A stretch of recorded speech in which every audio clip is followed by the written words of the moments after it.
ตัวชิดอยเต็ดเด้อถ้าเห็นก็เจ้าคือเก่าเนาะเอาเข้าไปกับเจ้าของงานกีฬาฉันนอนหลับนอน แต่กันนะต้องกับพี่กับซินีมาจัดให้เนาะสัตว์ตะโกสัตว์จะมาให้เปลือกันอีกกระบวนการที่ออกภาพเสื้อน้องให้ภาพเสื้อน้องกระเพงก็นับผลงานยอดเยี่ยมนิทานไม่ทันสมัยหากพ้องสมหัวใจ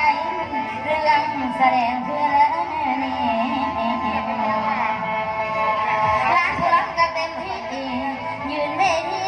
ออกทางจังหวะหัวได้งาดง่ายงามอ่อนว่าอ่อนแทนและแฟนหมอลำก็อยากทิมปล่อยการแสดงหวงกำลัง